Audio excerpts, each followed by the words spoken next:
Be J پی لو جہاد کے لیے نقوی اور شہنواز حسین کے خلاف کارروائی کرے۔ کل ہند مجلس اتحاد المسلمین کے رکن پارلیمنٹ امتیاز جلیل کا بیان۔ اتر پردیش حکومت کی جانب سے بین مذہبی شادیوں پر تنازع کے درمیان جاری آرڈیننس کے مسودے پر بی جے پی کو تنقید کا نشانہ بناتے ہوئے کل ہند مجلس اتحاد المسلمین کے رکن پارلیمنٹ امتیاز جلیل نے زعفرانی جماعت کو چیلنج کیا کہ وہ اپنے قائدین مختار عباس نقوی اور شاہ نواز حسین کے خلاف کارروائی کرتے ہوئے ایک مثال قائم کرے۔ اورنگ آباد کے رکن پارلیمنٹ نے صحافیوں کو بتایا کہ ہم وزیر اعظم نریندر مودی سے کہنا چاہتے ہیں کہ لو جہاد کس نے شروع کیا؟ کیا بی جے پی کے وزیر مختار عباس نقوی کی طرف سے کیا گیا لو جہاد درست ہے؟ کیا senior B J P leader Shah Nawaz Hussain کی طرف سے کیا گیا لو جہاد درست ہے؟ اگر امتیاز جلیل کرے گا تو قانون پر عمل ہوگا۔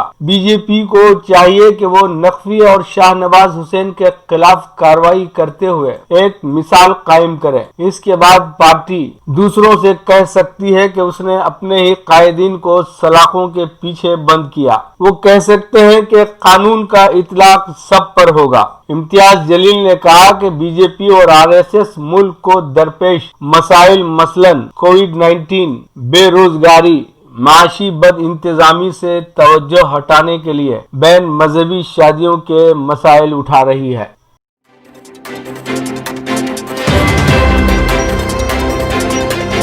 ہند بحرین تعلقات کو مزید مستحکم کرنے سے اتفاق۔ جے شنکر کی منامہ میں بحرینی ہم منصب سے ملاقات۔ ہندوستان اور بحرین نے دفاع اور آبی سیکورٹی کے شعبوں میں تعاون کے بشمول اپنے تاریخی تعلقات کو مزید مستحکم کرنے سے اتفاق کیا۔ وزیر خارجہ ایس جے شنکر نے اپنے بحرینی ہم منصب کے ساتھ باہمی دلچسپی کے علاقائی اور عالمی امور کے بشمول اور آپسی تعلقات کے تمام پہلوؤں پر بات چیت کی۔ جے شنکر 3 ممالک کے اپنے 6 روزہ دورے پر پہلے مرحلے میں منامہ پہنچے۔ کووڈ-19 وبا کے دور میں اس دورے کو کافی اہمیت دی جا رہی ہے۔ وزیر خارجہ نے بحرینی ہم منصب عبداللطیف بن راشد الزیانی کے ساتھ وفد کی سطح کی بات چیت کی۔ جے شنکر نے اپنے بحرینی ہم منصب کو تیسرے ہند بحرین مشترکہ کمیشن کے اجلاس کے لیے دورہ ہند کی دعوت دی۔ انہوں نے بحرین کے نو مقرر وزیر اعظم پرنس سلمان بن حماد الخلیفہ سے بھی ملاقات کی، جو ولی عہد اور ڈپٹی سپریم کمانڈر ہیں۔ انہوں نے نائب وزیر اعظم شیخ علی بن خلیفہ سے بھی ملاقات کی۔ جے شنکر نے خلیجی ریاست میں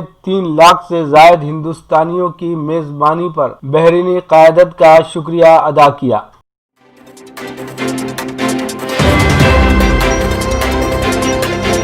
ارجنٹائن کے عظیم فٹ بالر میراڈونا نہیں رہے۔ ارجنٹائن کے عظیم فٹ بال کھلاڑی ڈیگو میراڈونا کا انتقال ہو گیا ہے، جن کا شمار کھیل کے بہترین کھلاڑیوں میں ہوتا ہے، جنہوں نے 1986 میں اپنے ملک کو ورلڈ کپ خطاب دلایا تھا۔ اس کے بعد وہ کوکین کے استعمال اور موٹاپے کے مسائل سے دوچار ہو گئے تھے۔ ان کی عمر 60 سال تھی۔ انہیں دماغ کی سرجری کے بعد 2 ہفتے قبل بیونس ایئرس کے ایک اسپتال سے ڈسچارج کیا گیا تھا۔ میراڈونا اپنے مشہور ہینڈ آف گاڈ گول کی وجہ سے بھی شہرت رکھتے ہیں۔ یہ واقعہ 1986 کے ورلڈ کپ فائنل میں پیش آیا تھا، جب انہوں نے گیند کو مکے کے ذریعے انگلینڈ کے نیٹ میں پہنچایا تھا۔ میراڈونا نے اپنے زبردست کھیل کے انداز کی وجہ سے 2 دہوں کے کیریئر کے دوران مداحوں کو اپنے شہر میں جکڑ رکھا تھا۔ مختلف تنازعات کی وجہ سے ان کی نیک نامی متاثر ہوئی تھی، لیکن اس کے باوجود فٹ بال کے دیوانے ارجنٹائن میں انہیں کسی دیوتا کی حیثیت حاصل تھی۔ وہ 10 نمبر کی جرسی پہنتے تھے، جو ان کی علامت بن گئی۔ وہ میدان پر پھرتیلے، بہادر اور انتہائی ناقابل قیاس ہوتے تھے۔ وہ مخالف ٹیم کی گول پر جارحانہ حملوں اور گیند پر جادوئی کنٹرول اور اپنی پھرتی کی وجہ سے جانے جاتے تھے۔ ان کی ڈرگز کی عادت چھڑانے کے لیے ایک باز آباد کاری مرکز میں بھی رکھا گیا تھا۔ اس سے قبل بھی انہیں سال 2000 میں ہاسپٹل میں شریک کیا گیا تھا اور ان کی حالت نازک ہو گئی تھی۔ بعد میں وہ